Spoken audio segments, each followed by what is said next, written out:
Bom, pelo jeito aqui tem muito cicloturista, né? Alguém já viajou de bicicleta aqui? Já. Olha, quanta gente já viajou de bicicleta. Posso contar uma história para quem nunca viajou de bicicleta aqui? Alguma coisinha? Então, eu gosto muito de viajar de bicicleta, sabe? E eu fiz a volta ao mundo de bicicleta. Eu fiquei 3 anos e meio fazendo uma volta ao mundo de bicicleta. É de verdade mesmo. Ela é testemunha. Encontrei com ela nessa região de Ladakh que vocês acabaram de ver. No meio da volta ao mundo. No meio da volta ao mundo. Foi um projeto financiado por alguém? Não.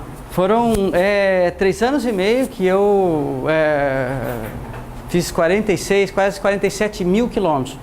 40 mil quilômetros é a volta na Terra.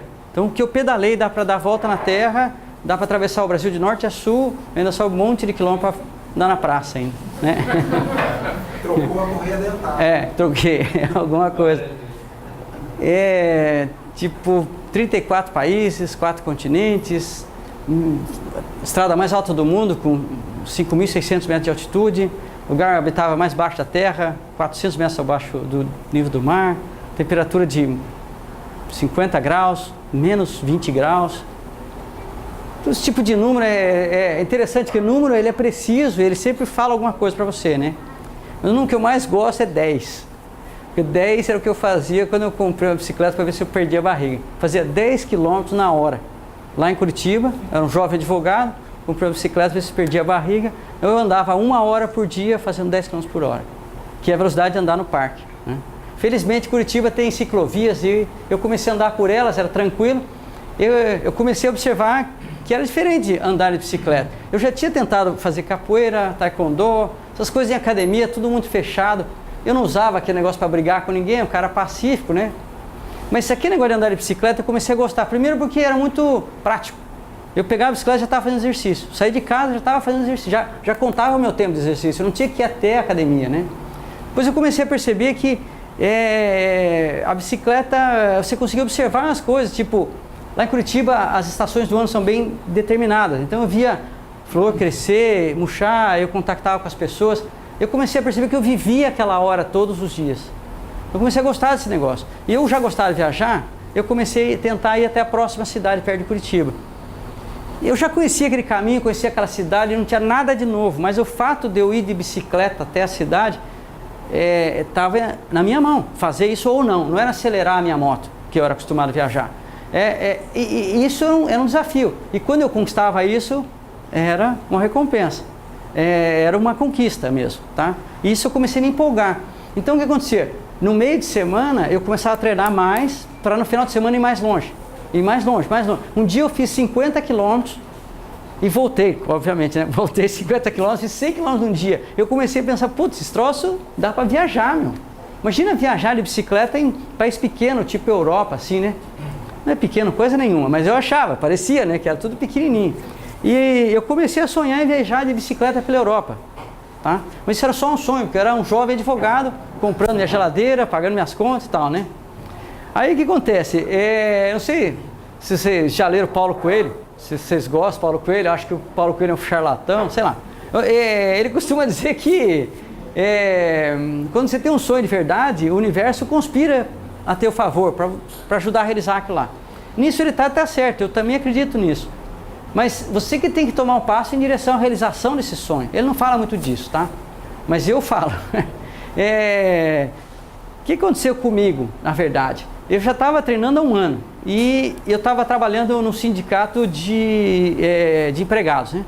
Ia fechar o sindicato, eles me ofereceram a indenização trabalhista minha, né? Claro, né? O sindicato ia pagar eu direitinho. E entregavam todos os clientes. Eles iam fechar 300 clientes. Então era uma opção, assim, uma oportunidade de um jovem advogado abrir um escritório, já ter cliente e ter uma graninha. Mas fazia 1 ano que eu estava pedalando, e pedalava. Então eu estava muito forte.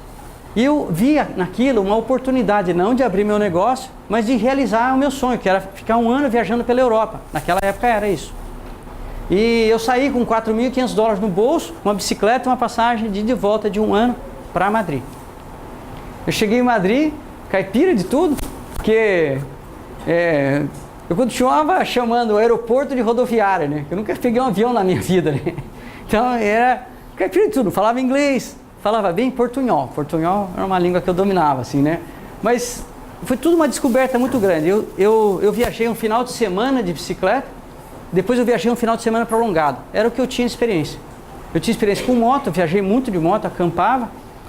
Eu cheguei em Madrid, eu estava vivendo um sonho. Era como pular de paraquedas. Eu nunca pulei de paraquedas de verdade. Mas eu vivia isso, eu estava pulando dentro de um espaço vazio. Tudo era novo para mim.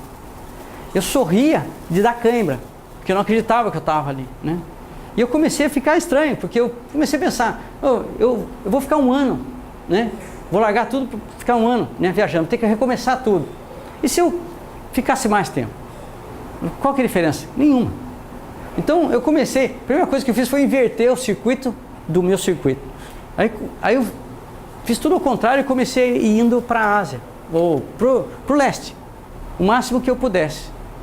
E eu só consegui fazer isso por causa de algumas características que a bicicleta tem, que é isso que eu quero falar mesmo agora. E, assim, você não precisa dar volta ao mundo para descobrir isso. Se você conseguir fazer uma viagem de 2 dias, você vai perceber isso, porque ela entrega isso para qualquer um, tá? A primeira coisa é que você fica muito forte.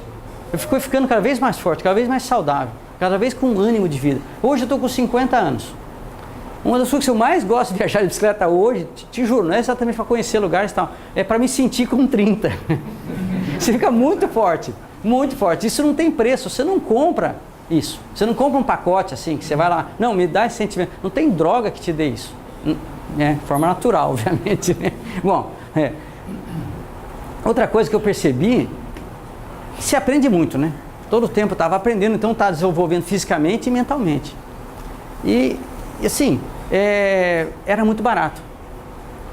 Eu gastava $150 por mês, de média, na Europa, viajando de bicicleta. Em 10 meses de Europa eu gastei $1.500. A volta ao mundo custou $10 mil. Toda a volta ao mundo com tudo. Mas isso é recorde mundial, não tente fazer em casa. Você é um cara tarado, né?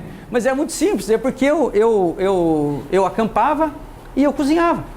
Eu comprava comida no mercado, eu mesmo cozinhava e ia andando. Eu acampava todo dia eu pedia para alguém acampar. Então tudo muito simples.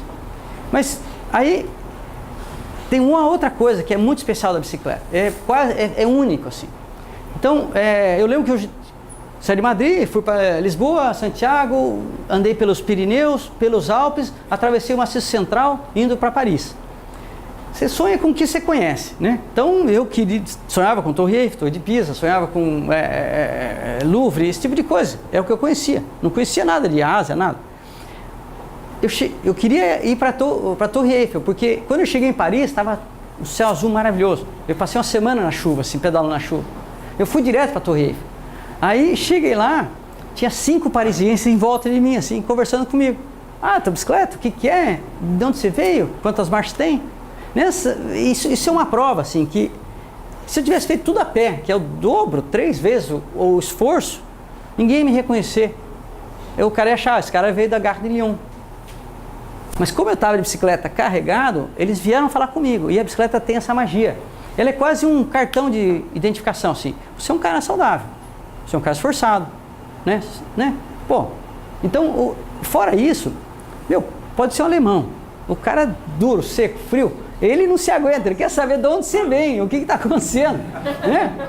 Então, o que acontece? Desculpa o pessoal descendendo de alemão. Vocês sabem do que eu estou falando. Vocês sabem do que eu estou falando. Entendeu?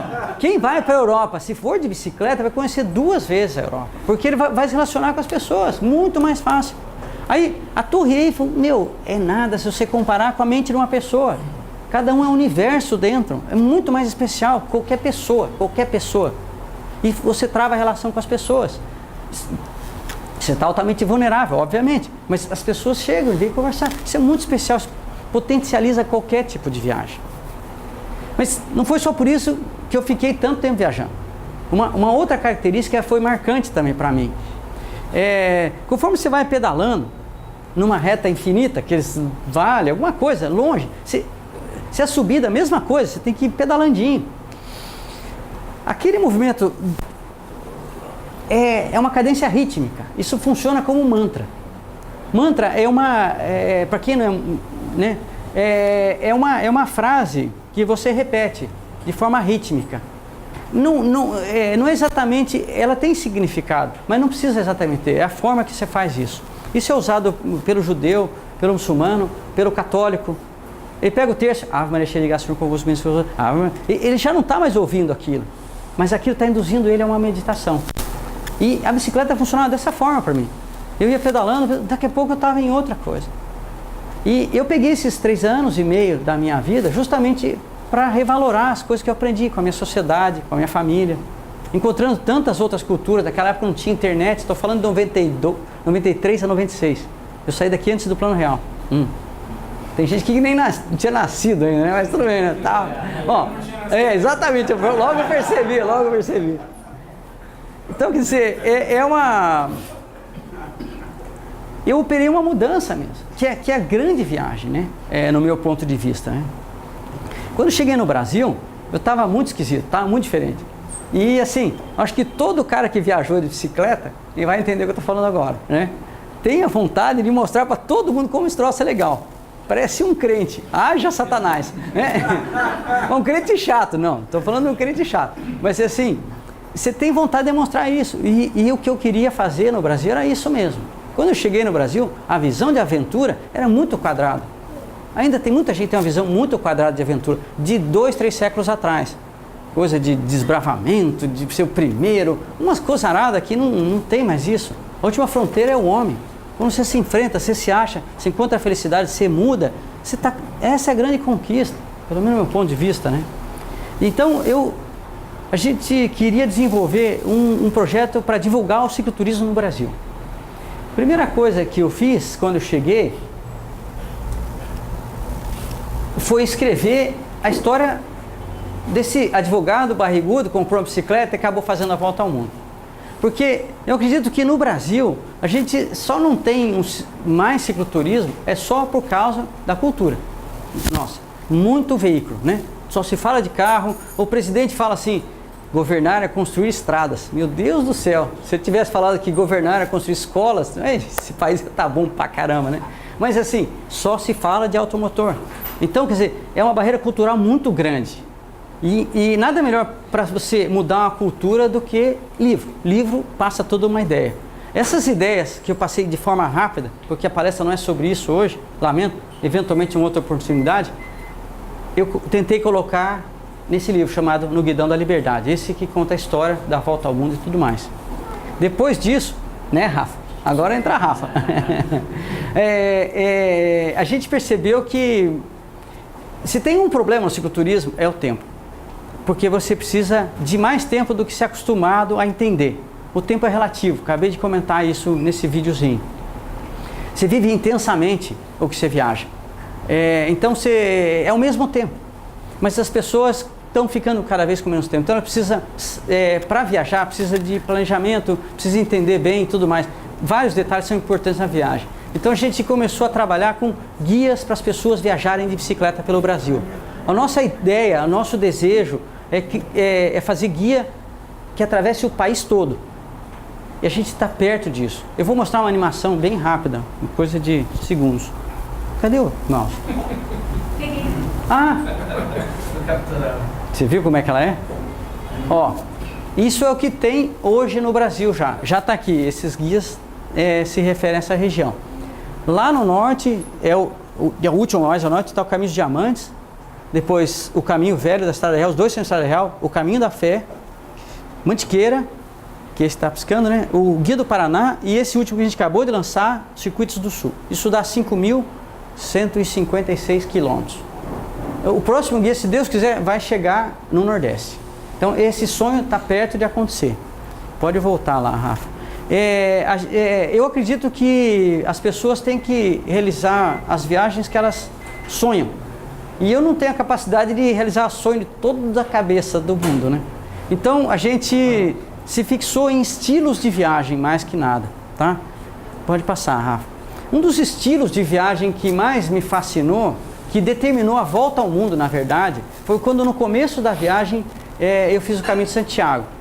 E assim, o que alterou foi o seguinte, foi assim, o desejo de viajar não como entretenimento e diversão, mas como uma forma de aprendizado e conhecimento. Então isso foi muito marcante para mim. Eu acabei fazendo uma grande peregrinação em volta ao mundo, né? E hoje tem um caminho chamado Caminho da Fé, que ele é muito parecido com o Caminho de Santiago.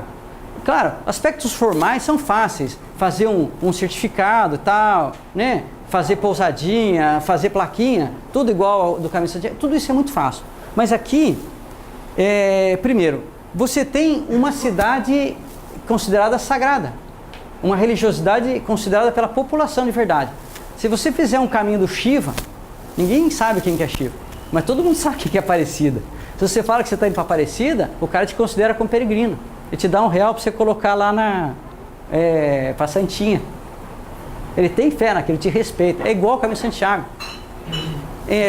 Assim, 3.000 pessoas fazem por ano esse caminho. Para Aparecida vai milhões, né? Mas esse caminho, a pé ou de bicicleta. Então, isso dá o Caminho de Santiago, de você entrar no caminho, você encontrar pessoas, você receber lição e entregar lições. Você não sabe com quem que você vai andar. Tem todo tipo. Tem médico, cara pós-graduado, tem mecânico, qualquer coisa. Isso é muito forte. Eu fico emocionado mesmo. E esse é o único guia nosso que ele tem um sentido só, ele só vai para Aparecida, porque não tem sentido ele voltar, né? Todos os outros guias, eles andam norte e sul praticamente, né? Eles têm ida e volta. Você pode escolher se você quer ir de ida ou volta, justamente para ter essa função para você poder atravessar o país. Mas esse é o único que não. Pode passar o próximo, Rafa. Bom, esse aqui é a grande linha mestra, assim, né? Ele atravessa o caminho velho da Estrada Real, ele atravessa de Paraty a Ouro Preto e o caminho dos diamantes de Ouro Preto a Diamantina. Então ganha bastante, sim, né, no nosso trabalho de atravessar o país, né? Mas por quê? Porque é muito especial esse caminho. Realmente, eu sempre gostei de história, não sou historiador também, mas eu sempre gostei de história, queria ser historiador, não deu certo.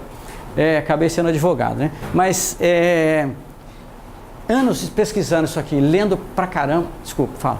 Eu queria perguntas, nós fizemos uma parte dessa Estrada Real. Eu achei um guia maravilhoso aqui, uma propaganda. E fiquei admirado como que você achou o caminho, porque às vezes atravessa um pasto que não tem nada a não ser bosta. Isso é bacana, eu vou falar agora. Olha só que interessante, pessoal. Agora é época de denúncia, né? Eu tenho esse troço engasgado aqui, sabe? E acho que agora eu vou denunciar mesmo, sabe? Então, quem acompanha a nossa página, eu acabei de mandar um post da atualização do Caminho dos Diamantes, né? Então é o seguinte, vamos ser rápido assim, né?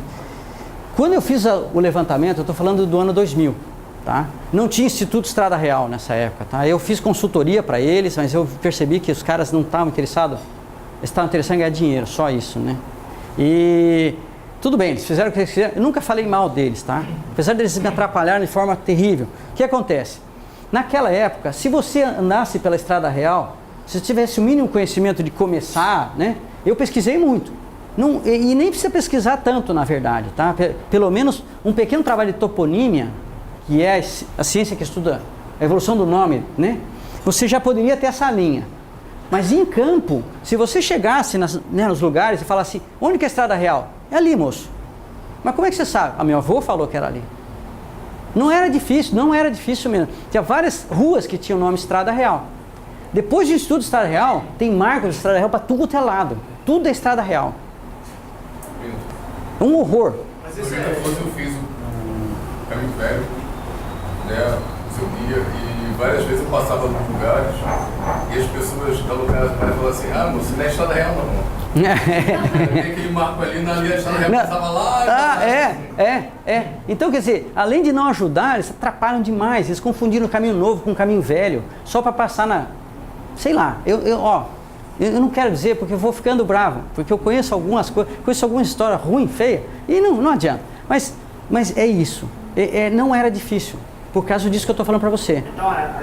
Aquele pasto lá que ele passa, os cavaleiros todos faziam, não era difícil. Eu imaginava que fossem simplesmente caminhos alternativos, porque os principais asfaltos não são perigosos demais. Então, aí que tá. A natureza desses dois guias é histórica, então eu não posso fugir muito. Se eu vejo que o lugar é perigoso para um cicloturista, eu altero e falo para você, olha, caminhar por lá, mas eu estou aconselhando por aqui. Você pode ver no guia que eu falo isso aí no guia. O Instituto faz o que quer, não tem nada, não te explica nada. Principalmente nessa saída de Ouro Preto, só para lembrar que aconteceu comigo, eu estava com 2 amigos e eles resolveram seguir os totens e o guia do livro fala para ir por Ouro Branco e os totens falam para passar por Glaura. Não passem por Glaura. Não passem por Glaura. Está tudo errado, assim, é um caos. Isso foi decidido sentado numa poltrona lá em BH, eu conheço as pessoas. Isso aí, olha. Então, felizmente a gente trabalha muito tempo com isso, muita gente considera a gente.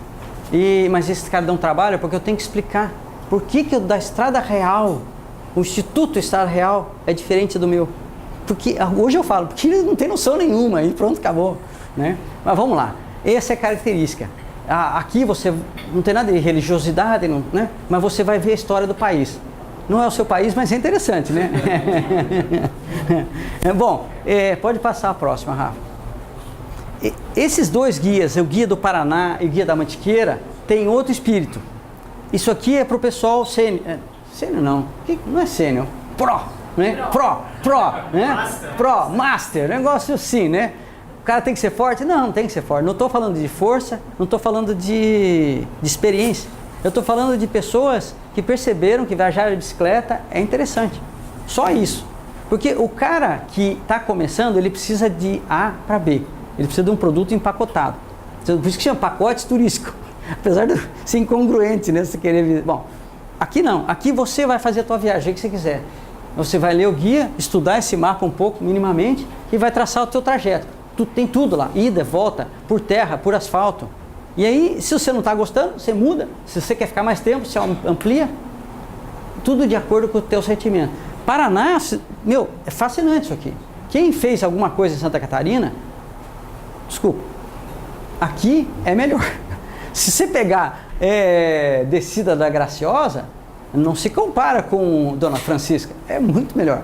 Se você pegar qualquer cachoeira, só essa cidade aqui, ó, Prudentópolis, das 10 maiores do Brasil, tem umas 6 aqui. Só essa cidade que você nunca ouviu falar.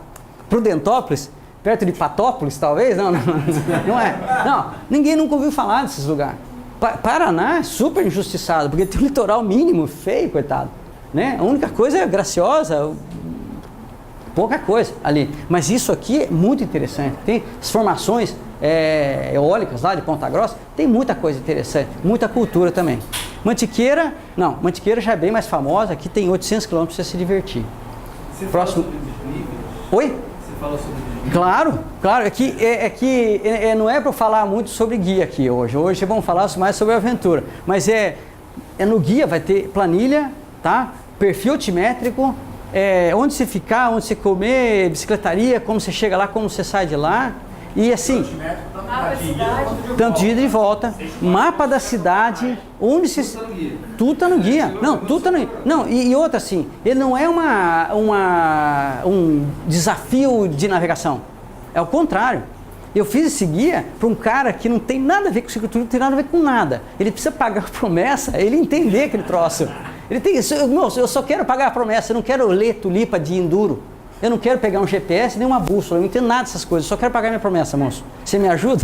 Tá aqui o guia. Então, assim, se ele souber ler e não tiver muita dislexia, direita e esquerda, ele se acha.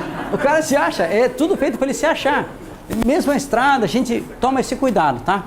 Esse é o último guia que a gente fez, né? O interessante do guia que eu achei é que a quilometragem bate certinho. Não, isso aí tem que caprichar.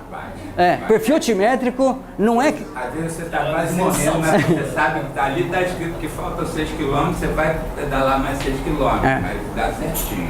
Isso é um ponto importante. Quando eu tenho que refazer o guia, quando a gente vai para uma viagem que nem a gente vai agora, a gente vai para um guia e refaz ele para atualizar. É muito mais fácil fazer. Você sabe onde vai subir, onde vai descer. Tem que levar ele no correio, dá tempo. Não, dá tempo, tá aqui, ó. Isso aqui eu faço. Quando a gente está pela primeira vez, nossa, você não sabe se termina, que hora que termina com a subidão, para comer e tudo mais. Bom, esse aqui é o último guia, só para apresentar para vocês. Aqui, ó, não vai adiantar. Não vai adiantar porque não dá. Esses verdinhos aqui, ó, é tudo circuito, tem um aqui bem pequenininho, quase nem aparece. É circuito pré-estabelecido nessa região. Aqui, ó, é o Vale Europeu. É o primeiro circuito feito para cicloturista mesmo, do Brasil. Esse cara foi tanto sucesso que outros começaram a fazer, né? Porque deu certo mesmo. Aqui também. Então, o que acontece? Eu ia continuar o guia. Lapa é o último município do Guia do Paraná, mais ao sul. E eu não sabia exatamente se eu ia para o litoral, cheio de carro, cheio de competição. Bonito, mas cheio mesmo. Aqui tem padrão de vida alto, muito carro mesmo, vale tudo apertadinho. A palavra certa é competição. Aí, competição. Quando você tem 10 caras comprar uma Coca-Cola, você não vai ser tratado bem, vai pagar caro, pouco, não sei. Se tem tanto lugar no mundo, bom, aqui também tem um negócio interessante, que é o caminho do Viamão, mas aqui também tem. Eu acabei decidindo o seguinte, para melhorar para o cicloturista, é um caminho entre os circuitos, ajudando ele. Tipo assim, com o Guia do Paraná, você pode chegar de avião em Curitiba, fazer 1 ou 2 circuitos, 3, e sair por Joinville. Ou navegantes, acha uma passagem barata para navegantes, quem que vai para navegantes? Tem uma oferta, para já. Então, eventualmente é difícil chegar nesses pontos onde os circuitos começam, porque são entre eles os circuitos. É que nem uma ciclovia só no parque e uma ciclovia que atravessa a cidade. Tem outra utilidade. Essa utilidade que eu queria dar. Então, tem várias formas de você fazer várias coisas aqui. E você está indo norte e sul. Como tem um monte de circuito, eu falei, vamos fazer um circuito nosso, né, Rafa? Então, não é nosso. Um monte de gente já faz isso aí. Por quê? Porque aqui, ó, estão as serras mais legais de você fazer no Brasil. Umas serras ferradas. Aqui, ó, tem Serra do Corvo Branco, Serra do Rio do Rastro, Rocinha, que não tem nada a ver com isso aqui, é outro. E aqui é Serra do Faxinal. Aqui é a região dos cânions. Para mim, é uma das regiões mais bonitas do país, essa região aqui. E essas serras, você fazer de bicicleta, fantástico. Mas fantástico o negócio. Bom, se alguém quiser saber mais sobre qualquer um desses guias, entra na nossa página. Esse aqui, o documentário desse guia, está na nossa página. Você vai ter uma ideia. Não, cada guia desse aqui tem um documentário, tá? Você vai saber mais pelo documentário, tem mapa, tem um monte de coisa na nossa página. Eu que vou responder o e-mail de vocês e provavelmente eu que vou levar no correio também o guia de vocês. É assim que funciona. A gente mora no motorhome faz 10 anos para fazer esse projeto. Então a gente consegue gastar bem pouquinho e consegue viver só disso. Não tem patrocínio. A gente vive da venda de livro e guia.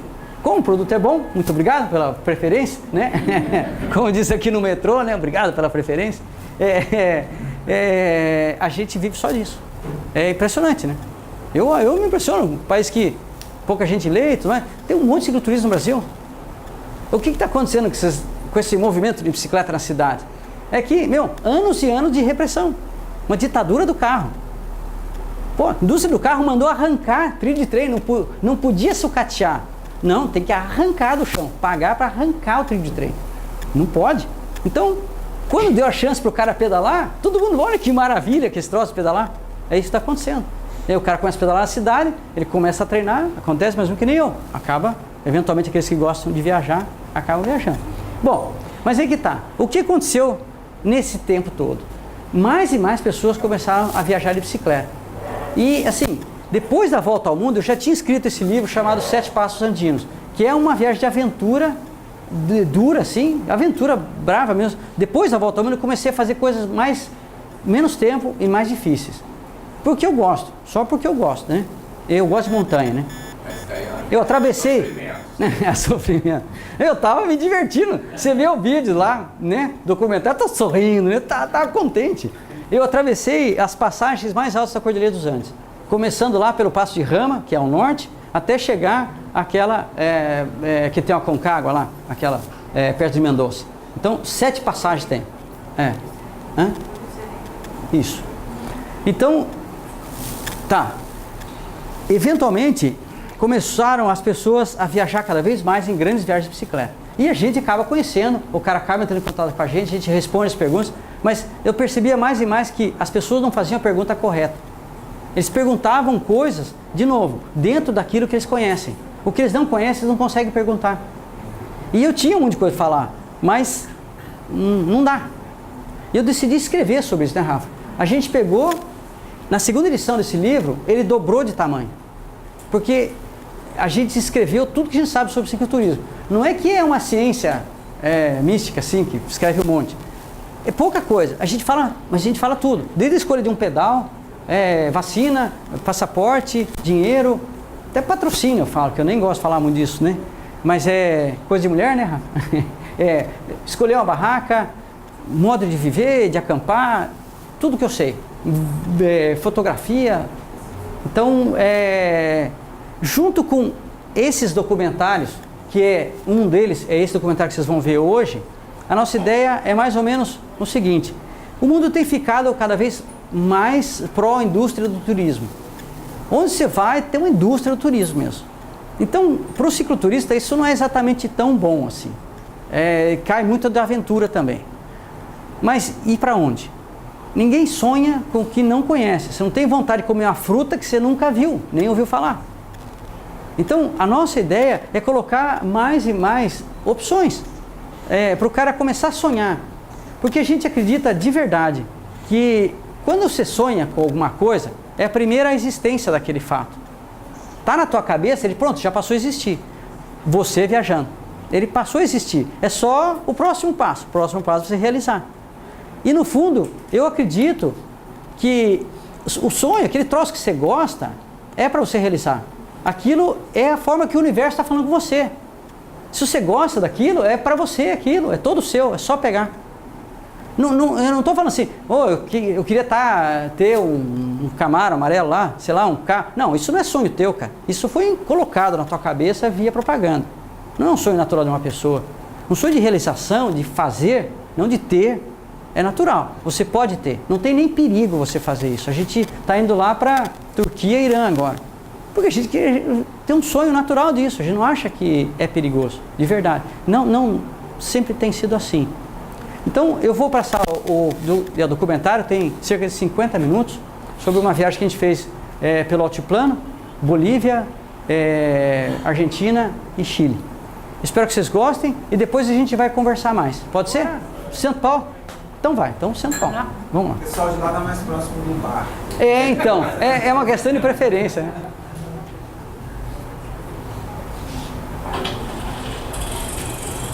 Pegar água. Vamos.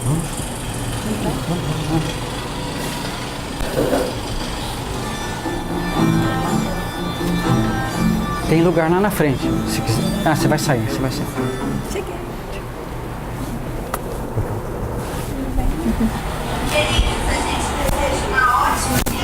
Obrigado, Xerife. Eu que agradeço essa historinha aqui.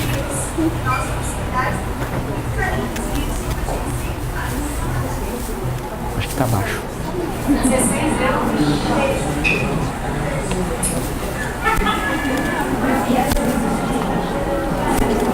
Tá baixo, Ana? Não sei. Vou botar mais um pouquinho. Que vai abrir com Antônio Ferreira. Viajar de avião é sempre muito tenso. Horários, protocolos, só consigo relaxar quando sento na poltrona. Com licença, senhoras e senhores, muito boa noite. Os senhores estão em casa agora, sei que relaxam, apreciam a viagem. Em Bocaina, junto com o estoque de livros, nossos utensílios ficam encaixotados, esperando pela próxima aventura. Selecionamos cerca de 60 quilos de equipamentos que deverão nos proteger e garantir a sobrevivência durante a viagem.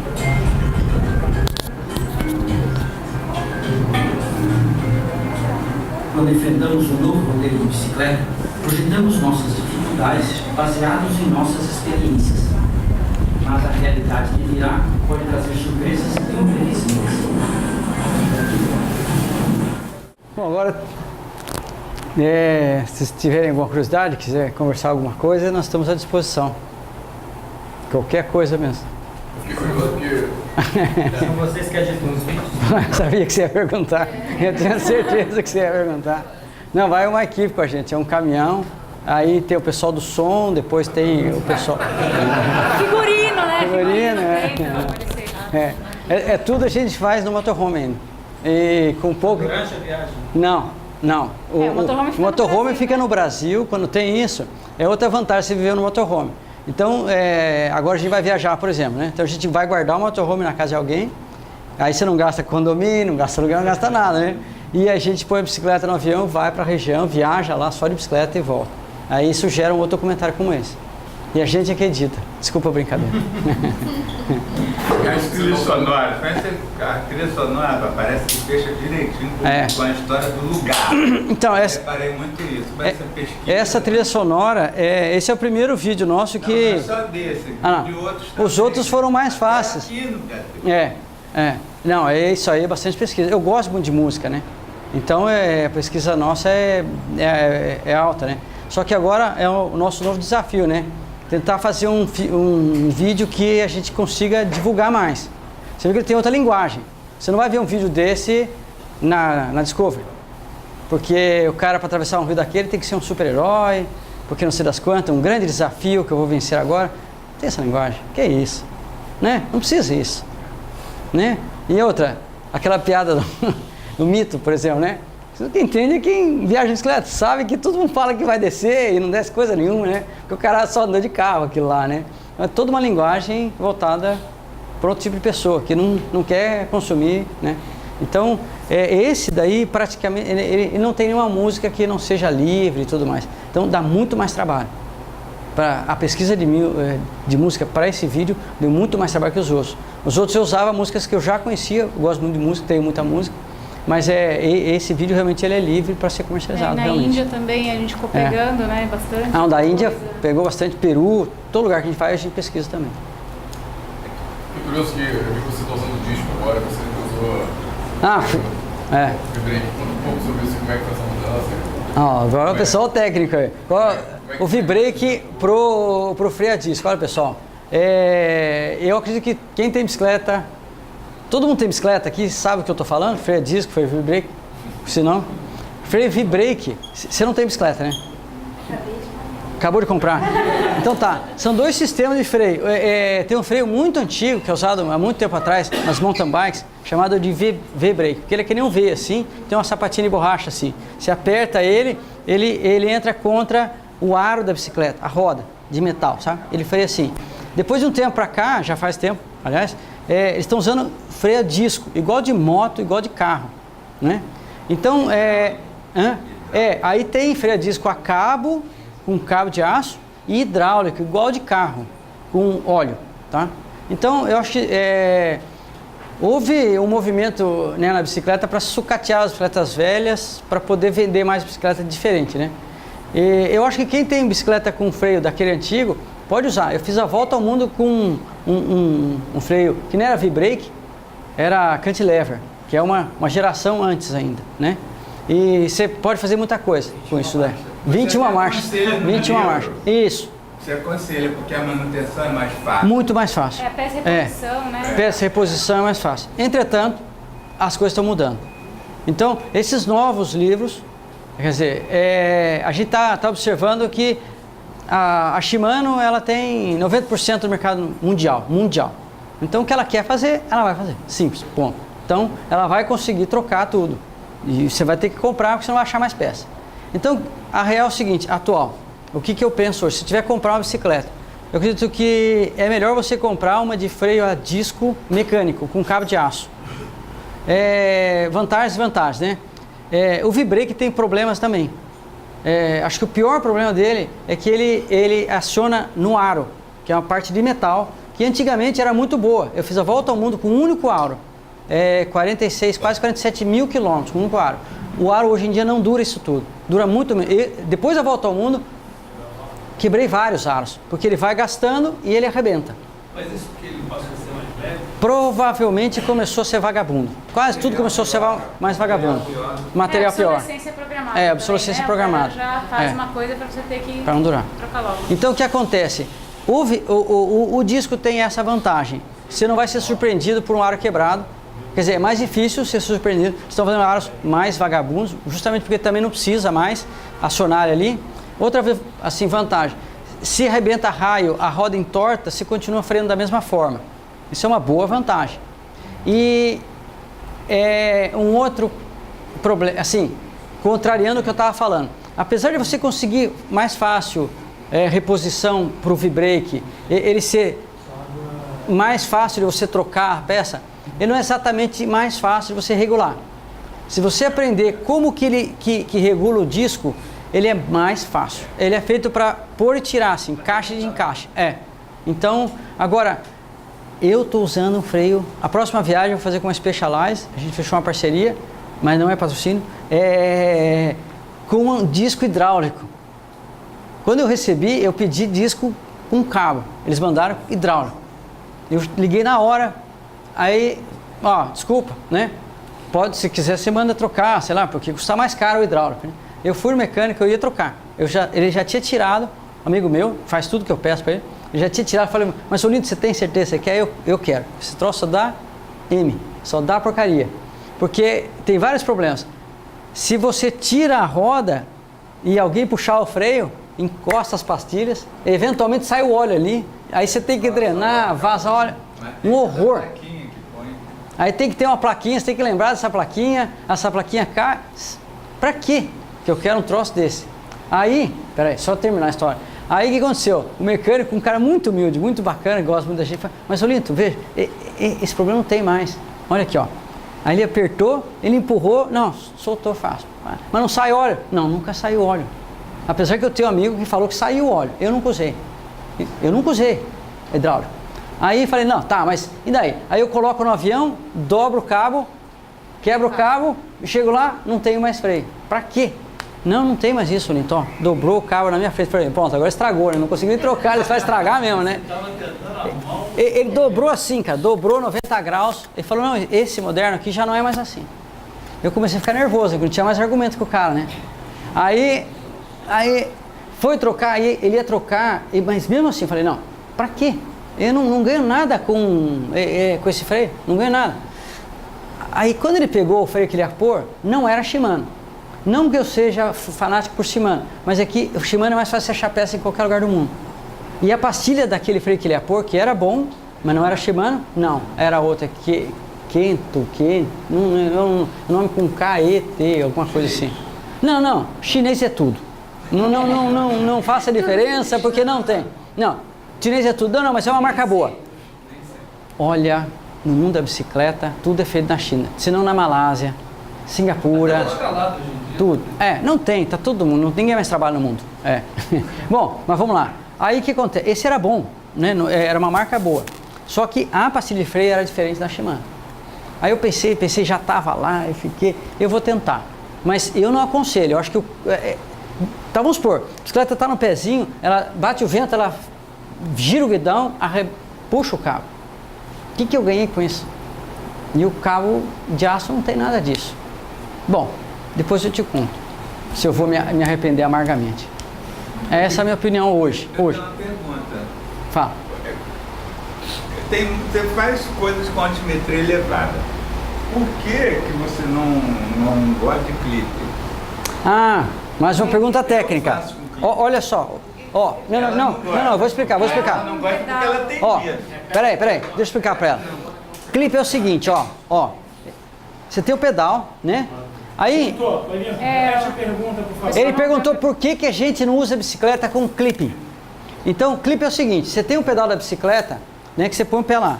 Agora, espera um pouco, tem um negócio, tem um aparelhinho, que ele funciona igual estação de esqui, assim, sabe? Ele gruda ali, faz um clex, ele gruda no pedal. Quando você quer sair, você tem que puxar para o lado.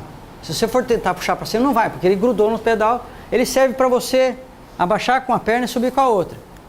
Não é isso? É por isso, né? Então, eu andei vendo estudos que isso não existe. Não, mas não acredito. Eu li essa história, não acredito. Bom, então vamos lá. Tem estudos que falam que essa força que você faz aqui para ajudar a abaixar é irrelevante. Você não consegue levantar essa perna... Não, só vou contar o estudo. Você não consegue levantar a perna mais rápida que essa baixa. Porque o músculo que você usa aqui é mínimo, perto da potência do quadríceps. Isso, tudo músculo ferrado que se usa para baixar. Que é o mesmo que você usa para andar. Que foi feita para isso, tá? Então, a teoria desse sistema é agarrar, né? e, bom, você teria mais potência e, principalmente, segundo esses estudos, o melhor é que você fica com o pé na posição correta. Bom, isso custa mais ou menos... Quanto custa um clipe? Depende. Mas eu chuto. R$1.000. Olha que baratinho. R$1.000 dá quase para comprar uma bicicleta. Aí você tem que ter... R$600. Eu tô tirando o sarro, tô aproveitando, né? Tô de sacanagem. Você tá percebendo, né? Aí já vão os motivos. Aí você tem que ter o sapato que encaixa aquele negócio, né? Chama sapatilha. A sapatilha tem um pedaço de metal aqui. Aí você vai andando, esse piso faz tec, tec, tec, tec. Aí você vai lá andar numa cidade histórica, Ouro Preto. A sapatilha que ela faz escada assim, né? Tudo isso é problema. Aqui na lama, né? Aí, na hora que você vai empurrar a bicicleta. Aí tem o seguinte, como, assim, se você for fazer Caminho da Fé, vamos supor, o Caminho da Fé tem a subida de Luminosa, que é uma subida muito íngreme e ela é tudo terra, assim, ela não tem aderência. Você não vai, então, quer dizer, você vai estar carregado, no geral, eventualmente você até subir. Agora, carregado, muito pouca gente sobe. Você vai ter que empurrar a bicicleta. Se você empurrar a bicicleta, se estiver chovendo, você vai pisar na lama. Aí vai entupir esse troço de barro. Aí é tudo problema. Mas esse não é o maior problema. É que assim, a gente também caminha. Então, quer dizer, se você só andar de bicicleta, ainda vai. A gente quer levar um sapato só. Hoje em dia é muito barato. Você vai na Decathlon, por exemplo, você consegue comprar um tênis que ele é respirável, impermeável, respirável. Agora, você não consegue comprar uma sapatilha impermeável, respirável. Então, você vai juntando tudo isso junto, aí... Não, sapatênis não é impermeável, respirável. Assim, e não tem esse preço. Aí você coloca tudo isso na balança. O ganho que você vai ter de força, que é relativo, tem estudos que demonstram isso, estudo sério. Com todas essas desvantagens, é por isso que a gente não usa sapatilha. A gente usa um outro equipamento que chama Firmapé, que custa R$10. Ele parafusado no próprio pedal e faz assim. Qualquer sapato que você entrar ali, ele gruda e trava. Parece um estribo assim. E ele sai facilmente, porque não está preso no teu pé. Ele não dá tanto ganho, mas ele fixa naquela posição. Ele faz diferença, e faz diferença. A gente pedala é bastante diferente. A gente sente. Se o Firmapé já faz bastante diferença. Eu pedalava de sapatilha antes de conhecer o Ali. Não, mas é que. Isso é tudo tema polêmico. Até o primeiro dia que a gente foi pra Estrada Real. E, a gente... Travou, não conseguiu sair, ela quase caiu da bicicleta. Encheu de barro nessa sapatilha e eu quase caí. Ah. Daí eu vi que para cicloturismo aquilo lá não dava fazendo diferença nenhuma pra mim. Os meus lá em toque de lama, terra e não sobe. Não. Acho que é qualidade. Não. Vou perguntar uma coisa. Mas... Quem aqui pedala de sapatilha e nunca caiu? Opa, nunca caiu? Nunca caiu. Olha lá. Já caí parado. Muito obrigado. Muito obrigado. Muito obrigado. Tá aí a prova. Ó. Porque o pé sai se você cair. Sai, já caiu. Quando você está numa queda, ele sai. Vamos lá. Vixe, mãe do céu. Capacete, pessoal. Você não quer falar sobre legalização do aborto? É menos polêmico, é um assunto mais tranquilo, assim. Aqui tá. Você quer perguntar, você não quer... Não, eu quero saber se você quer perguntar. Especial. Não. Usar ou não. Não, eu acho o seguinte, eu não vou tentar te convencer, não quero te convencer, tá? E assim, eu vou falar os meus motivos. E eu também não quero que esse troço vire polêmico, porque não é assim. Pra mim é o seguinte, a bicicleta sempre foi um veículo seguro, faz 200 anos que é um veículo seguro. Tanto é que dá para criança andar. Eu andei, eu caí. É um veículo seguro, porque ele tem uma velocidade natural. Tá? É a mesma velocidade que você anda. Você vai fazer 100 metros rasos, você anda mais que uma bicicleta normalmente anda. Tá? Eu acho... Não, se você quiser falar o que você acha, você pode falar. Agora é minha vez de falar. Não, assim, por que eu não uso? Eu estou falando do ambiente de cicloturismo. É que eu penso também no ambiente de cidade. Não, aí é diferente. Só um comentário. Não pense que esse capacetinho que você vê na cabeça de todo mundo aí vai te ajudar em qualquer cacetada com ônibus, com carro. Não vai servir para absolutamente nada. A única coisa que serve, que eu aconselho, é quem está na cidade usar capacete, isso causa um efeito psicológico nos motoristas que acham que você é um atleta. Aí eles começam a respeitar você porque você é um atleta. Agora, se você Eu acho isso uma sacanagem, porque tem 40 milhões de bicicletas no Brasil. Acho que 39,99% não tem capacete. Esses caras que se fodam, eles não são gente, eu posso passar em cima deles. Né? Eles podem morrer. Mas tudo bem, é uma vantagem. Agora, vamos lá. A gente aqui não pode errar. Eu não posso tomar risco nenhum. A rigor, eu estou fazendo uma coisa tranquila. Se eu estivesse numa montanha, não é você estar aqui com os 2 pés no chão. Então, quem está na montanha está em risco já. Já é uma... Né? Se eu estivesse fazendo half pipe, subindo 6 metros com a bicicleta e caindo, é uma situação de risco. Então, capacete nele. Andar 40 km por hora numa moto, 50, 60, tudo já não é natural mais. Situação de risco, capacete. Eu não entro em situação de risco. Eu não posso errar. Para mim, eu não posso errar. A gente passou 3 dias sem ver, sem cruzar com gente. A Rafa quebrou um dente de uma cidade, chegamos lá. Eu não vou no dentista aqui lá, pelo amor de Deus. Então, quer dizer, eu não tenho essa chance de errar. Eu não quero errar, não posso errar. E isso existe de verdade. Se você for estudar planejamento, tem riscos que não podem acontecer, ponto. Não é assim, tudo pode acontecer. Não. Esse risco, se acontecer, acabou. Perdeu a vida. Perdeu a vida.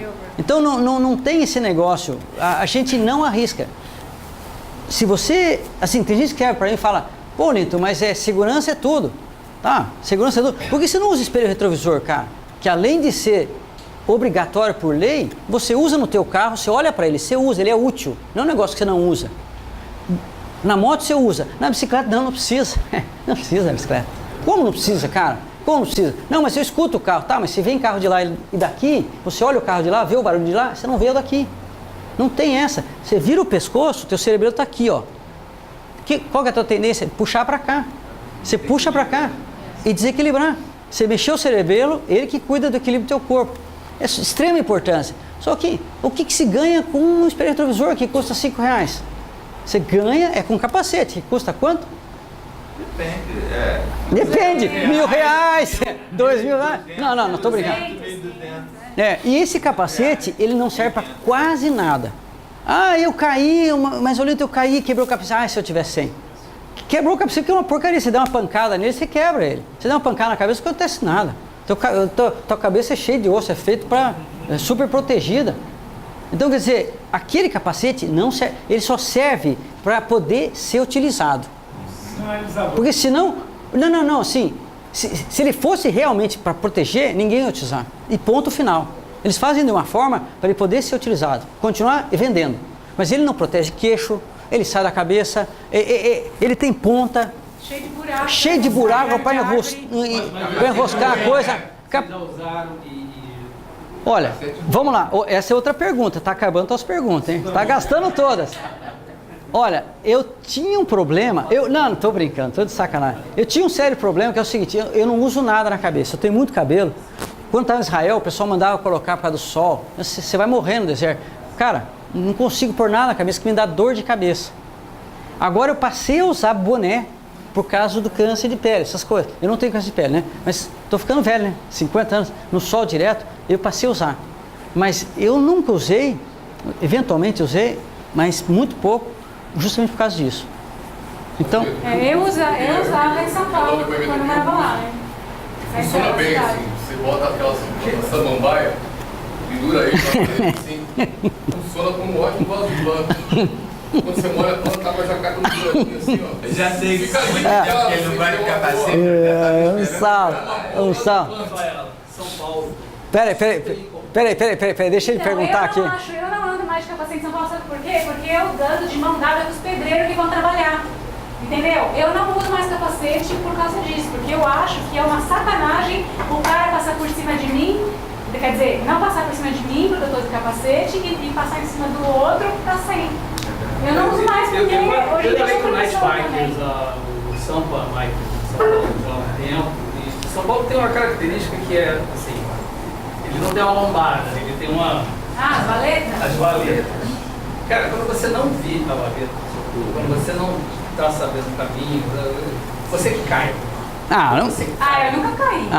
Olha que eu pedalei em São Paulo, eu nasci em São Paulo. Tá. Sampa Bike, caiu uma vez. E assim, o capacete... Então, mas aqui tá, por que você caiu? Justamente porque você não estava prestando atenção. É tudo coisa que você não deve fazer. Você estava conversando, tava um monte de gente um do lado do outro. Mas isso é que é... Quem tá começando. isso é que é perigoso. Isso é que é perigoso. Você quer, assim, você quer tomar cuidado para não se arriscar, para não ter problema? Presta atenção e se concentra. É isso que você tem que fazer. E não se encher de equipamento de proteção. Meu, todo lugar do mundo, é assim, primeiro mundo, baixou, assim, lugar que você conseguiu baixar para perto de zero, tipo Suécia, no primeiro mundo, não é Alemanha, não é Estados Unidos, é Suécia, Noruega, né, Finlândia, esses caras baixaram a velocidade. Tem gente 30 por hora. Agora, o que os outros fazem? Não, vão pôr ABS, vão pôr airbag. Isso não resolve nada, isso é só para vender mais um produto. Não resolve a tua situação. Mas ele fez uma pergunta aqui. Ele, aliás, você ia fazer um comentário, cortei duas vezes. A pergunta mesmo é o seguinte: primeiro, suspensão. Esse é outro problema. Não usaram. Polêmico. A pergunta é: fez falta? Vamos lá. Segundo, pneu. Que pneu que vocês usaram? Eu vi que vocês usaram pneu Schwalbe. mountain bike, Schwalbe. Schwalbe. Misto, né? Mas ele é misto, né? Misto. Para aquele terreno deu legal, foi bom, né? E terceiro, qual o peso médio da bike que vocês levaram? Então vai lá, vamos começar de trás para frente que é mais fácil. Nessa viagem, agora a gente está saindo com mais ou menos quase 40 quilos. Né? Bicicleta e tudo. Equipamento. Sem contar comida, assim, com pouca comida. Quando a gente teve aqueles 10 dias, aí era muito mais. Porque comida para 10 dias, água é só de água 8 quilos. 8 litros. Então, 8 quilos, 8 litros. Então, quer dizer, bicicleta enxutinha, 15 quilos da bicicleta, mais 30, alguma coisa assim. 30 alguma coisa de equipamento. Então vai dar uns 45 quilos mais ou menos. Pneu, eu estava usando um Schwalbe Marathon, é o melhor que tem. Marathon DBS. Troço não acaba. Eu dei ele... Não, ele é Kevlar. Não é Kevlar não, eu acho que não é Kevlar, eu não lembro. Mas ele tem proteção de furo e ele é híbrido. Ele tem aquele desenho tradicional do Schwalbe. Ele era muito largo, mas eu ganhei ele muito largo. Eu preferiria uma coisa 2.2. Isso, X. Meu, ele não acaba. Eu dei porque ele estava ficando ressecado. Eu só uso ele para viajar. Eu dei para esse meu amigo. Lá na Argentina. Schwalbe. Cadê o alemão que está aqui? Acabou de sair. Schwalbe. Fala, como é que fala Schwalbe? Schwalbe. É andorinha. É o sobrenome. Não, ela também. É o sobrenome do cara. Mas para falar, eu até sei tudo isso, mas para falar, não adianta. É ruim, né? Vamos lá. É A mesmo, não é O, não. Schwalbe. Bom, obrigado. Bom, uma Schwalbe não faz, lá também não. Então vamos lá, agora suspensão. Suspensão foi interessante, porque eu fiz a volta ao mundo com a bicicleta sem suspensão e não estou coxo. Eu continuo andando normal, nada muda na vida de uma pessoa. Mas aí, depois daquela época lá, 96 para cá, hoje praticamente toda bicicleta mountain bike já vem com um amortecedor, né? Aí, quando a gente foi para o Peru, umas 3 viagens atrás, né, a gente recebeu umas bicicletas muito boas, muito modernas, que tinham uma suspensão muito boa, que travava no próprio guidão. Por que travava? Porque é o seguinte, a suspensão, né, tem amortecedor. Então, quando você vai na subida, você força para baixo, a suspensão absorve aquela força que você fez. Então, o empuxe, você perdeu. Ela absorveu o teu empuxe. Então, o que você faz? Você travava a suspensão. Então, quando você subia, melhora. Você sente a melhora, você sente na hora. Você sente que ela puxa mais. A gente subia, e fizemos muita subida no Peru, mas muita subida. Chegava lá em cima, descia. Chegava na subida, vai travar de novo. Não, já está travado. Eu esqueci de destravar. Esquece, puxa vida. Aí a conclusão qual que é? Não faz diferença nenhuma. Não, mas é que tá, na velocidade que a gente está, porque você tem um monte de equipamento lá. Se quebrar o equipamento, você tem que pensar nisso. Se começar a quebrar bagageiro, as minhas panelas, os troços lá, arrebenta com tudo. Então, quer dizer, quando você chega no interior, você vê aquela fusquinha do cara, não tem um amortecedor, aquelas Brasília velha, não tem nada. Aquele negócio fica tudo andando assim, né? Só na moto. Então o que acontece? Aquilo lá não dá problema nenhum, porque só anda devagar. Aqueles pneus tudo careca, tudo torto, queimando tudo. Porque ele anda devagar. Se ele começar a correr, você sai na primeira curva. Então, o amortecedor ele vai ser bom para você na velocidade. Você vai ter controle sobre a bicicleta e ele realmente ajuda. Faz diferença. Tá? Agora, a gente não adquire velocidade por causa do equipamento, inclusive. A gente também não anda demais. Então, o que a gente percebeu? Tirando o amortecedor, a gente ganhou mais 1,5 kg, quase 2 quilos. E para ter um equipamento que me ajuda na velocidade que eu não uso, eu prefiro os 2 quilos comer ou beber ele. Fica lá, bonitinho, graças. Nunca mais a gente usou. Depois dessa viagem, a Rafa ficou louca da vida com esse negócio, começou a perder. Primeiro a gente parou e olhou pela travada e falei que eu tô fazendo suspensão aqui. O que eu tô fazendo essa suspensão? Eu nem notei. Você mesmo falou, você esquece.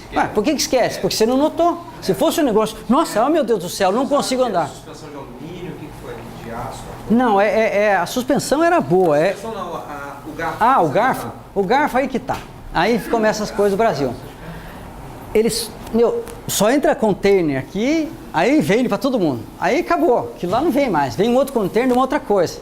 Não é o que você tem, o que você quer. Ninguém está interessado em te entregar o que você deseja. Comprou do container, você tem que comer esse troço, tem que enfiar. Agora todo mundo com aro 27,5. Agora todo mundo com aro 29. Agora vamos ver o que vai vir, né? Então não tem jeito. Você tem que adaptar. É super difícil de achar, tem que comprar pela internet. A gente conseguiu um garfo de alumínio 705, que é um alumínio forte, né?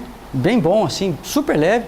A gente ganhou quase 2 quilos na troca, mas é de bicicleta de velocidade. Então, quer dizer, a gente usa uma mountain bike de alumínio, que já é dura. O alumínio, ele é muito duro, tá? Ele não tem flexibilidade, assim. Tá? Isso não é bom para o que a gente faz, mas não existe cromo molibdênio no Brasil, que é o material ideal para bicicleta de viagem.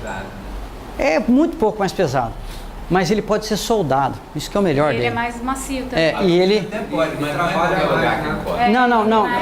Não. Mesmo que você solde, não é um mistério total. Se você tiver uma vareta de alumínio, você solda ele, só que ele quebra. Ele tem que ser soldado e levado para um tratamento de novo, para a fábrica lá. Tem que esquentar eles, né? Então, então fica uma bicicleta dura. E assim, mountain bike, ela continua mountain bike. Mesmo que você mude meias, esse troço, você tem que ficar confortável. Mas a bicicleta, ela é de pé, né? Ela não é uma road bike. Sabe aquela voltinha que tem o garfo, aquela voltinha? Então, isso aqui é um ângulo de Castro. É esse ângulo que faz a bicicleta ficar no rumo. Assenta aqui. E quando você vira para cá, ela assenta aqui de novo. A mountain bike, nossa, não dá muito para você tirar a mão do guidão, assim. Ela não tem essa estabilidade que poderia ou deveria ter uma bicicleta. Você queria perguntar? Uma imagem dela, vocês empurrando em pé a bicicleta, ninguém seguraria nada. Então, porque ela estava afundando, eu só consegui aquilo porque ela estava afundando. Depois daquele take, tem um take que aparece a minha pegada junto com o suco que a própria bicicleta faz. Eu só consegui isso porque estava afundando. Oi? Aclimatação? Posso? Essa aclimatação foi a pior de todas. E a gente, como eu falei, a gente nunca se preparou tão bem para uma viagem de bicicleta. Mas assim, foi a primeira vez que a gente chegou de avião num lugar alto. Geralmente a gente vem de bicicleta, subindo, a bicicleta já te dá aclimatação. Não tem muito errado. A gente estava treinando 4 horas por dia, tá? Super forte. E a gente tem muita experiência com alta montanha, assim, 5.000, já acampamos em 5.000, 5.300, né, Rafa? Antes dessa viagem, lá no Himalaia, 5.300 várias vezes. 5.000 tranquilo. Chegou em La Paz, cheguei no aeroporto, já sentei. Aí fui lá pegar um negocinho para comer, 30 metros, parei 2 vezes. Uma na ida, parava, fui lá, comprei, outra, parava, respirava, voltava a sentar. Sentei ali, 2 meninas já voltaram para dentro para tomar oxigênio. É um absurdo, assim. Foi muito ruim, muito ruim. Tem gente que já sai. Mas o que eu percebo é que como a gente pedala bastante e estava bem treinado, para pedalar, a única coisa é sentir a perda de rendimento, mas não sentia um efeito assim de taquicardia, nada disso. Obviamente, se eu quisesse andar na mesma velocidade que eu ando aqui, provavelmente eu teria outros efeitos, mas eu acho que pelo fato da gente andar devagar E tá muito habituado a pedalar. No pedal mesmo a gente não sentia coisas ruins assim, né? O ponto mais alto que vocês foram foi o quê? 5 e... Não, quase 5. Ah, não. Lá no Himalaia? Não, sim. Agora, aqui não, quase 5. Aqui você não chega tanto. 4.985, no acho que acampamento base ali do Potosí. Não, foi a gente... no Geyser, só no de Geyser, manhã, tá. Aí tem um passinho ali, é quase 5 mil. É quase 5 mil ali. 4.985. A gente dormiu no sol de manhã. Agora, quanto tempo para parar e sentir sintomas? Então, olha, tem duas coisas. Uma coisa é você se acostumar e outra coisa é se aclimatar de verdade. Porque tudo isso, assim, não adianta você mascar coca. Mascar coca é um estimulante que é assim, ele atua nos sintomas, não na causa. Tudo que você sente lá é tudo da tua natureza. É tua natureza tentando ver o que está acontecendo. Isso não é natural para o teu corpo. Você pegar um avião e cair lá em 5 mil metros. Ele estaria preparado se você tivesse indo a pé. Você sabe o que causa essas coisas? Posso fazer um comentário? É assim, quando você está no nível do mar, bom, oxigênio tem toda a atmosfera, mais ou menos igual. É igual. O que tem aqui, que tem lá, a quantidade em relação a outros gases é igual. Só que você tem um monte de gás e o gás, ele tem peso. Não só tem peso, mas ele é comprimível. Você pega um êmbolo de uma seringa, você comprime o gás, o ar. Então o que acontece? Esse peso todo pressiona as moléculas que estão embaixo. Então quando você está aqui no nível do mar, você tem todos os gases da atmosfera pressionando. Então a molécula de oxigênio está bem comprimida. Quando você enche o pulmão, cabe um monte dessas moléculas lá dentro. Quando você vai para um lugar mais alto, como as moléculas de lá não estão tão comprimidas, são maiores. Aí você enche o pulmão, cabe menos. Então não faz o efeito que devia ter. Logo aqui, na saída da horta aqui, a parte de baixo do coração, tem uma sonda lambda lá, tem um sensor químico mesmo. Ele percebe a quantidade de oxigênio que tem no sangue. Quando ele vê que está baixo, ele solta a enzima e teu corpo começa a reagir. Então, se está pobre de oxigênio, alguma coisa está errada. Então, o que eu tenho que fazer imediatamente? Aumentar o bombeamento. Então, começa a dar taquicardia. E você precisa aumentar a quantidade de troca gasosa, o máximo que você puder. Então, você começa a respirar rápido, forte. O que acontece? Que você faz um exercício aeróbico, né? Você está queimando oxigênio, né? Está fazendo um exercício aeróbico. Se não tem oxigênio, você está fazendo ele não aeróbico. Você fica cansado, porque não tem oxigênio para trabalhar lá no músculo, tá? O que acontece? Outra reação. O teu cérebro é a parte mais importante do teu corpo, mesmo porque ele que comanda. Tem outras coisas importantes, que você tem diarreia, você percebe disso que até, né? Mas ele também, ele que controla. Assim, ele tem uma porcentagem enorme de sangue aqui nessa região, né? Aí, esse sangue não é o bastante. Então, além de tudo que eu falei, ele coloca mais sangue para o cérebro, começa a dar dor de cabeça. Esses são os sintomas clássicos. E isso daí é tudo quebra galho. Depois se acostuma com isso aí, né? Tudo bem, só vai resolver quando o teu corpo começar a produzir hemoglobina. Hemoglobina pega gás carbônico lá do músculo, traz para o pulmão, troca por oxigênio, oxihemoglobina, carbohemoglobina e faz a troca gasosa. Aí, produzindo mais isso, é que você vai estar aclimatado de verdade. Isso demora semanas, talvez meses. Então você fica acostumado. Mas você não vai morrer disso. Tá? Só se assim, tipo, tem estudo, vamos supor, o cara está no avião, despressuriza, quanto tempo ele fica? Ele desmaia, ele vai desmaiar. Entendeu? Ele tem poucos segundos, ele vai desmaiar. Lá no alto, 10 mil metros, que o avião anda ou mais, ele desmaia. Aí morre por outros motivos, né? Você não vai acontecer isso aí com você, né? Só se você fizer uma cagada. Tipo, se desmaiar no lugar que tem frio, que você vai ficar caído lá, você vai congelar, entendeu?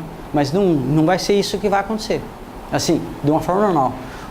Se você calcula que você vai chegar até lá, você não vai chegar. Aqui, é o mesmo parâmetro. Você viu? 2 dias de viagem, tava treinando pra caramba, fiz 48 quilômetros. Você via, saí dali, ó. É desestimulante. Mas não tem regra. Eventualmente um cara forte tem mais problema que um cara fraco. Mas tanto forte... Quem tem pressão alta é muito perigoso, porque como vai ter taquicardia, vai bater mais o coração, vai aumentar a pressão. Pode ser. Se a pressão baixa que nem eu, se dá bem. Se dá bem. Mas o Carlos ficava muito mal. Eu não sei, no caso de vocês, se algum médico passou isso, mas passou para ele tomar ácido fólico antes de ir para lá, para o Himalaia. Como ele passou muito mal ali no Peru, agora não sei se resolveu muito, porque vira e mexe ele me dava um volante, porque o nosso caso era de carro, e ele sentava no banco do carona para não cabeça para baixo, porque ele não conseguia nem respirar. É tipo da coisa, não tem. Você vai tratar sintomas, você não vai tratar a causa da coisa. Mas só voltando, o máximo que você puder treinar, a tua reação vai ser melhor. Se você estiver mais forte, você vai ter uma reação melhor. É isso que é. E assim, ter calma, isso que é o macete. Se precisar descansar mais um dia, né? Agora, pergunta técnica, bicicleta. Eu percebi que... Obrigado, viu? Obrigado. Vocês usam a mesa muito alta. Por quê? É ergonomia, mas não dificulta a dirigibilidade? Então, aí que tá. São todas aquelas trocas que eu tinha começado, né? É a postura melhor para você olhar. Você subiu, o guidão fica muito irregular. Mas isso daí é uma questão de gosto pessoal. Isso não tem uma regra assim, que esse troço vai ficar melhor. Mais que nada, a gente não está muito interessado assim, em a melhor performance possível. É que, como eu estou vendo a paisagem, eu não estou olhando a roda, nada, não estou concentrado, né? Então, se eu ficar um pouco mais alto, eu vou... São muitos dias, né? Nessa posição. Isso. É por isso que a gente, ao invés dessa postura da mountain bike agressiva, de pilotagem melhor e tal, a gente fica um pouco mais assim. Pois é, por isso que eu fiz a pergunta. Eu imaginei que talvez você perca um pouco de dirigibilidade, né? É que é tudo pouca velocidade, a gente não tem, mas é por causa disso. O que eu senti diferença foi de um quadro um pouco mais longo ficar mais estável. Que eu sempre usei quadro pequeno justamente por causa do mountain bike e tal. 17, 17,5. 15. Você está usando 15. E 16. Está menos de 60. Bem pequeno, 60 e meio, né? Que baixinho gosta de pôr todas na conta. E aí a gente pegou uns tempos atrás uma 17 e eu senti mais estabilidade, assim, menos dirigibilidade, mas mais estabilidade na estrada. Mas só um dado, esses tamanhos de quadro, muitos, primeiro que são só de 1 em 1 que seguem, né? Se for fora do Brasil tem de meio em meio. Aí ele encaixa melhor, é raro. Aí a maior parte deles é só a distância daquele tubo do selim. Agora, a mountain bike ela é curta assim, ó. Uma bicicleta de viagem ela é mais longa, aquilo que eu falei. Além de ser mais longo o quadro, o garfo já joga mais lá para frente.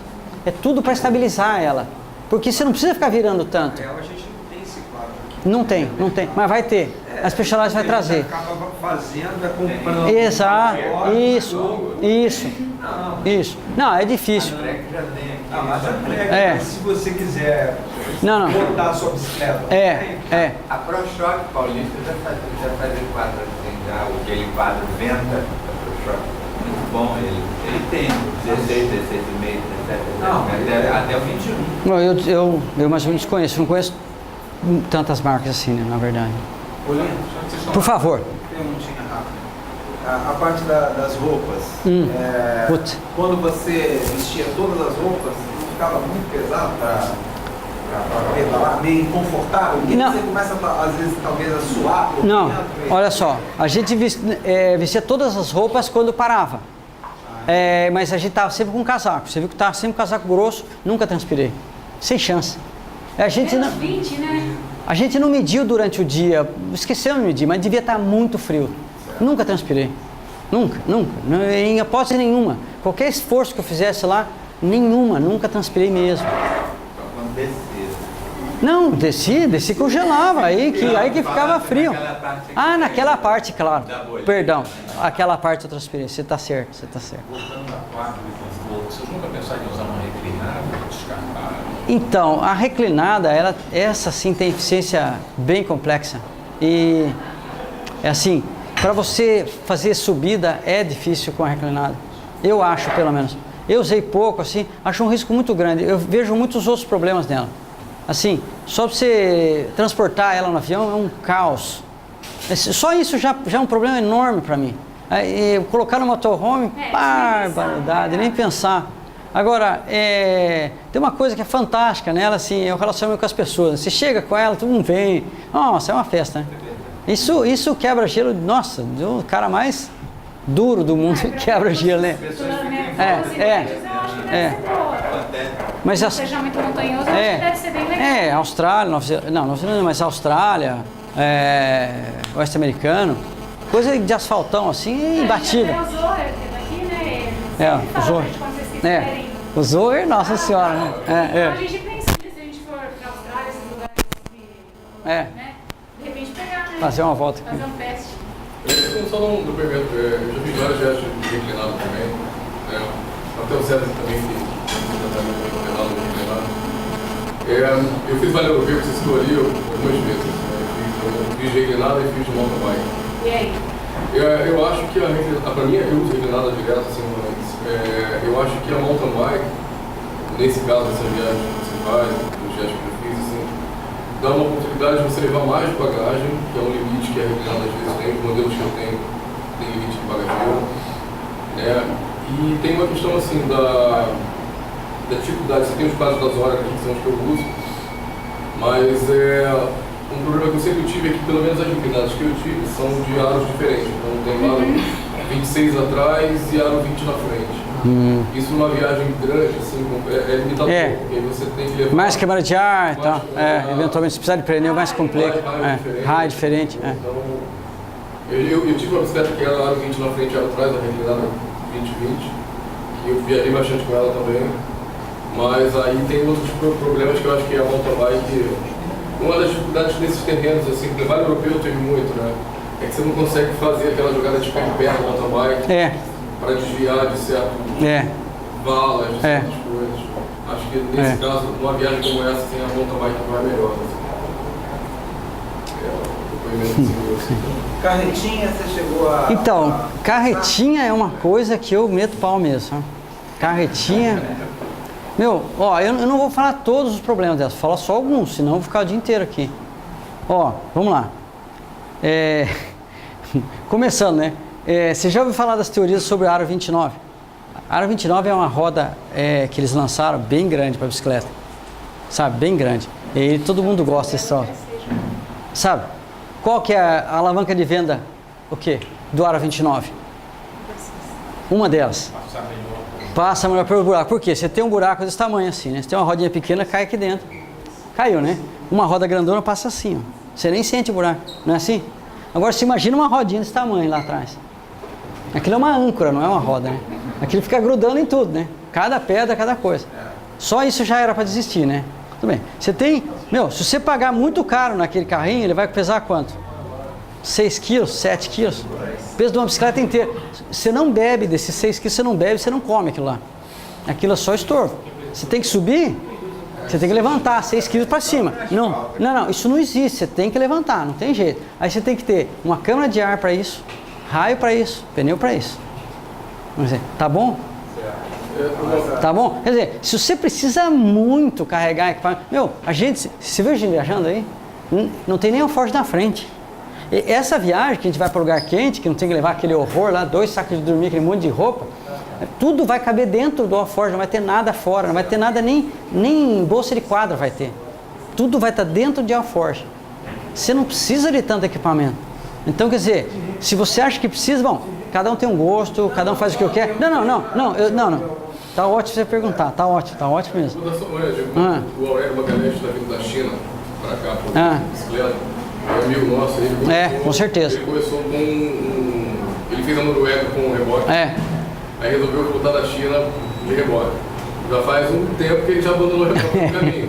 Entrar no site dele, você vai ver o depoimento dele, enfim, lá. Quebrou, ele comprou outro, quebrou, ele desistiu.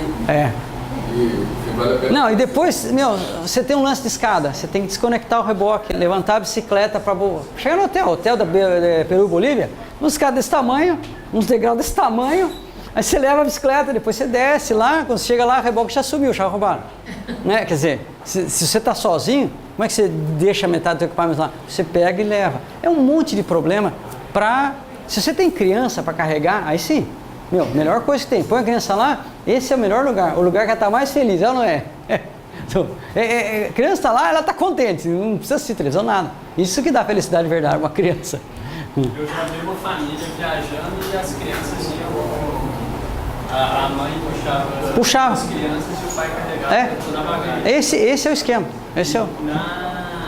Pelos altos. Não, gente, eu vi várias vezes. E realmente é a forma. Mas agora, sendo que você pode usar a força, essas coisas, eu não... E o alforje dianteiro, você também achou que é muito... Não, é que tá. Eu acho que a gente tem que diminuir o equipamento. Quando eu saí para a volta ao mundo, tinha 70 quilos na bicicleta. Se levantar, tinha 70 quilos. Eu achava o máximo. Quanto mais peso, mais volume, minha aventura é maior. Eu juro para você que eu tinha isso. Mas é um sarro. Você começa a viajar de bicicleta, isso é sério. Tudo que você não precisa, você tem que jogar fora.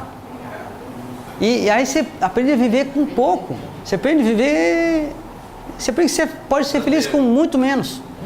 E eu acho que esse é o aprendizado. É por esse caminho que se anda. O europeu, em médio, está fazendo o contrário disso. A gente sempre encontra o europeu grande, cheio de coisa. É que ele vai lá na loja, tem um monte de coisa. Isso aqui é especial, isso aqui você vai precisar. Leva esse filtro também, leva não sei das quantas. Aí ele vai ficando cheio. Ele nem sabe o que vai precisar. Então, a gente está reduzindo, cada vez mais. Aí mais leve, você vai mais longe. Aquele material ali, você dispôs ali, são CDs seus? Isso. Ué, cadê o material? Sumiu. Tá pondo lá. Então, não. Comercial. Tem os DVDs, que são documentários como esse, tem 4. Tem 2 livros de texto, que é lá da Volta ao Mundo, os 7 passos, que junto com ele tem a preparação para grandes viagens. E depois tem os guias, que a gente falou um pouquinho de cada um. Hein? Então todos aí, e tem maquininha também, mas qualquer coisa a gente vende pela internet. Você vai falar comigo mesmo, lá do motorhome, eu vou responder você, né? De vez em quando dá uns problemas, sabe? Tem gente aqui que é muito paciente. Mandei um livro errado para ele, que vergonha! Nossa Senhora, que vergonha. Bom, acontece. Não, aqui ele é uma pessoa especial. Muito obrigado, viu? Cadê o livro? O quê? Então, não, tem lá. Oi. Eu imagino que você já deve ter utilizado diversos tipos de fogareiro, fogueira. Eu queria que você comentasse algo a respeito disso.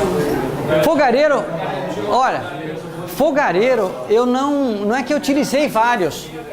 Não é que eu utilizei vários fogareiros, não. Basicamente, eu utilizei um tipo de fogareiro só. Mas eu convivi com pessoas, você convive. Eu continuo usando fogareiro a álcool. Eu tinha um brasileiro, quer dizer, eu usei um fogareiro para fazer a volta ao mundo inteira. Um único fogareiro. Fazia comida todo dia, é base da minha economia. Era um fogareiro que eu comprei aqui no Brasil, ele é cópia genérica do Trangia. Não é esses fogareiros de latinha de cerveja, não. Ele funciona bem melhor do que um de latinha de cerveja. Não é nada especial, só que ele tem um desenho melhor, tem um corpo melhor, só por isso. O que acontece?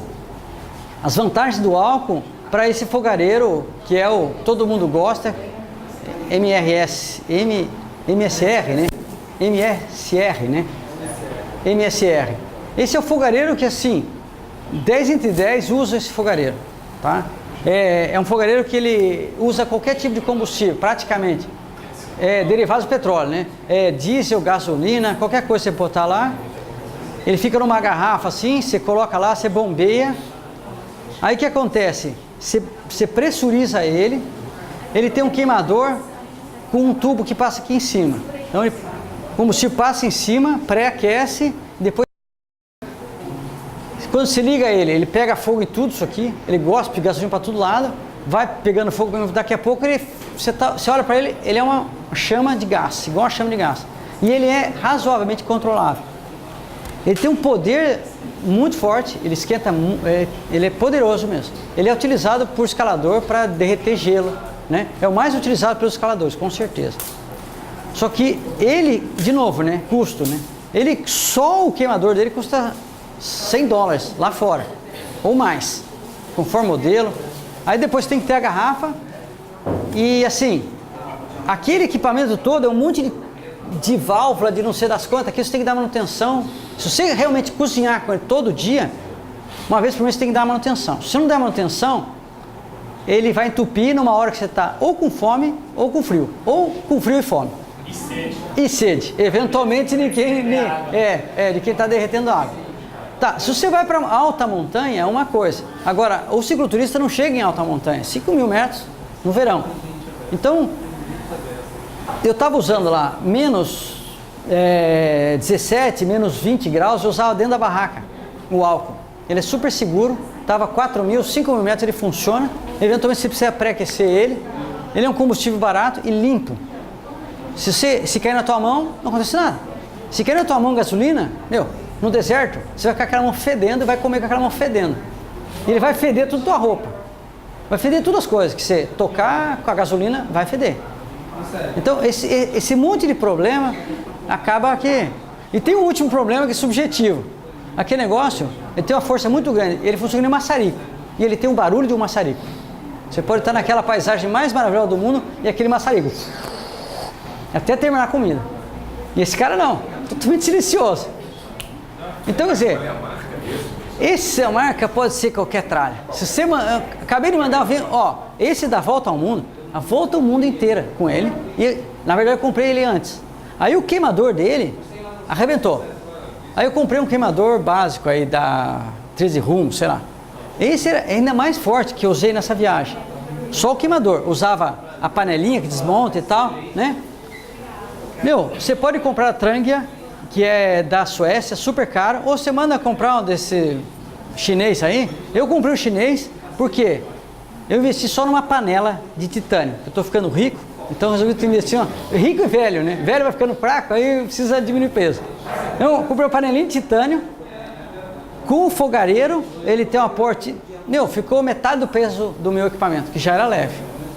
E assim, pequeno, não suja nada, você guarda tudo junto com a comida, junto com o teu pano de limpar a louça, porque ele é álcool, não cheira nada. Se você entrar no Alibaba, AliExpress aí, stove, alcohol stove, você vai achar. Ou então escreve para mim, muito mais fácil, não precisa nem procurar, eu mando o link. Olha que barbado. Oi. Uma pergunta, eu usava quando eu usava fogareiro de uma alça também. Só que mais vagabundinho. De latinha. Em alguns lugares eu tive mais dificuldade de achar o álcool. O álcool? Aonde? Na Bolívia não. Não, na Argentina. Na Argentina pode ser. Argentina pode ser. Na farmácia tem. Tinha na farmácia. Agora, então, a dica é o seguinte, agora eu tô com medo, porque eu vou para país islâmico, o álcool é proibido. Só que na Índia também. Mas aí você vai lá no hardware store, loja e compra thinner. Thinner funciona a mesma coisa. Aliás, tem álcool no thinner, né? Tem álcool no thinner. Aí fede um pouco mais. Não, fede, mas assim, o thinner cai na mão, porque o thinner não é um composto, tá? Ele é uma mistura, cada país faz de um jeito. Eventualmente eu estou falando para você, mas thinner cai na mão, ele evapora, você não sente, não é que nem gasolina. Gasolina, você tem que lavar a cabeça 2, 3 vezes para sair o cheiro daquilo lá. Mas você não vai tocar nele assim. Mas é pelo fedor que tem aquele negócio lá. Onde você guarda esse troço, se dá vazamento. Ainda tem a vantagem, que é muito frio, pode beber. Ou uma da minha segurança lá, porque eu não sabia quanto que ia chegar a temperatura.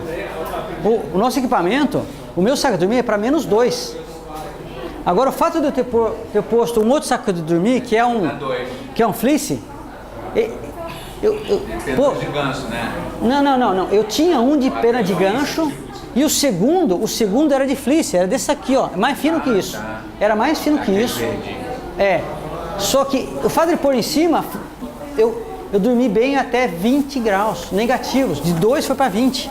Enorme, né? Às vezes, compra um saco de dormir de -20. Pra você ver o preço que é e o que você faz com ele depois. Ninguém compra um negócio desse aqui no Brasil. Você não acha para comprar. Então, muito mais fácil essa ideia. É um pouco mais volumoso, eventualmente mais. Mas para -20. -20. Menos 20 é um volume razoável, sabe? Então, o meu é de 1 kg. Bem compacto. Porque é para -2. E outro por cima.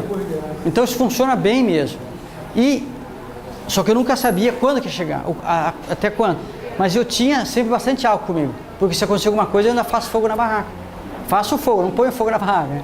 Então, Eu tenho que deixar a barraca um pouquinho aberta mesmo, não, quando vai queimar o ar ali dentro. Não. Tem tela, né?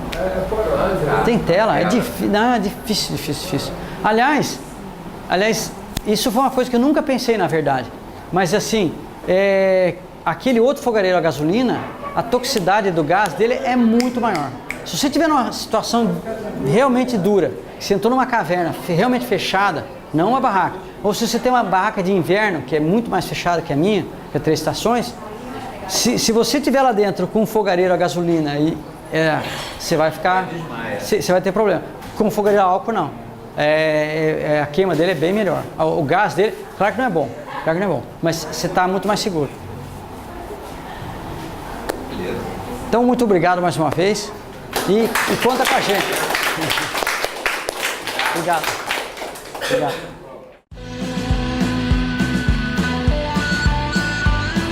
O Papo de Montanha é uma iniciativa do Clube Excursionista Light e visa difundir conhecimento entre os montanhistas com palestras e debates que acontecem mensalmente. Apareça no clube nos dias dos papos e assista ao vivo. Se você gostou do vídeo, clique em gostei. Isso ajuda a divulgar o projeto. Não esqueça de se inscrever em nosso canal, assim você sempre será avisado quando um novo vídeo for publicado.